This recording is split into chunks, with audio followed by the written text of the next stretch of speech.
to be abandoned by removing. So Buddha said, what taints bhikkhus should be abandoned by removing. Here a bhikkhu reflecting wisely does not tolerate and nourishing thoughts of sensual desire. He abandons it, removes it, does away with and annihilates it.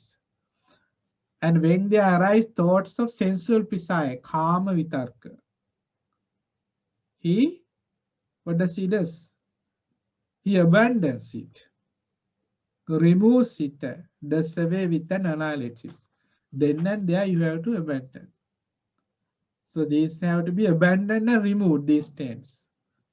When desire for sensual pleasure arises, you have to abandon it, or else you are in danger. There was an incident where like a group of monks, young monks, they come across a very old person.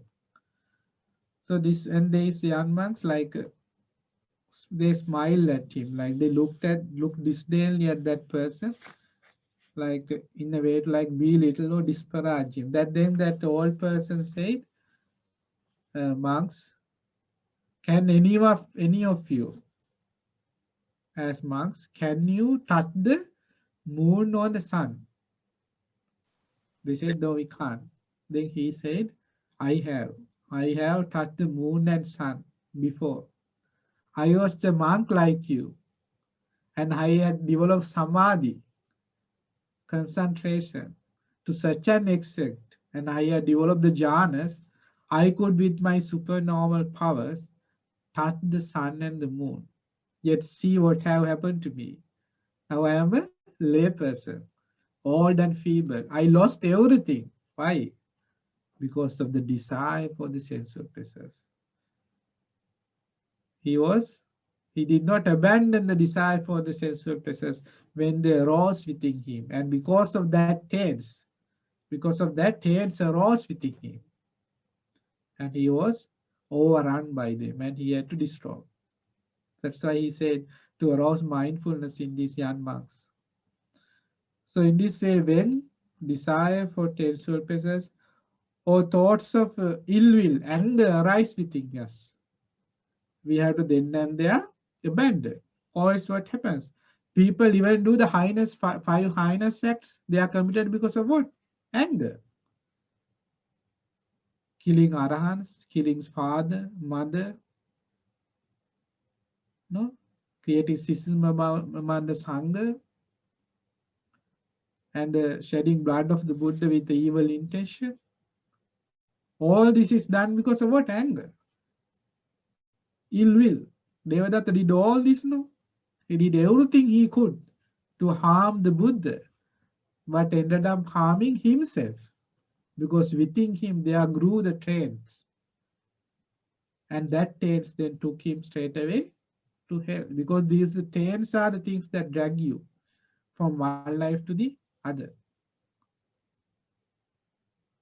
Because within us there are the taints that drag us to hell, because Buddha said, no, the diversity of the taints, Buddha explained. There are taints that drag you to the human world, taints that drag you to the heavenly world, the ghost world, the animal world, likewise. So they were those dragged into hell by the taints.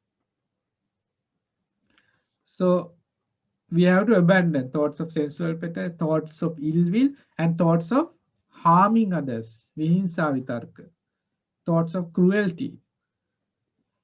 Then and there, when they arise, you have to abandon them. In another sutta, Chara Sutta, Buddha said, because if while walking a sensual thought or thought of ill or thought of harming others arises in the bhikkhu, and if he tolerates it and does not reject it, does not dispel it and get rid of it, that bhikkhu, he in such a manner is lacking in ardor and fear of wrongdoing. That bhikkhu does not possess shame and fear of wrongdoing. Buddha says, like, if there arises these thoughts, these evil thoughts of ill will or sensual pleasures of harming others, if you are sitting, then and there you have to abandon it. If you are lying down, then and there you have to abandon it.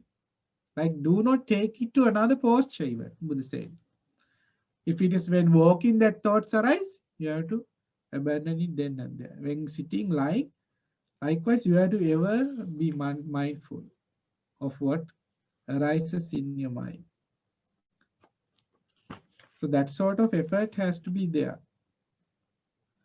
So if not, what happens? The taints grow with it.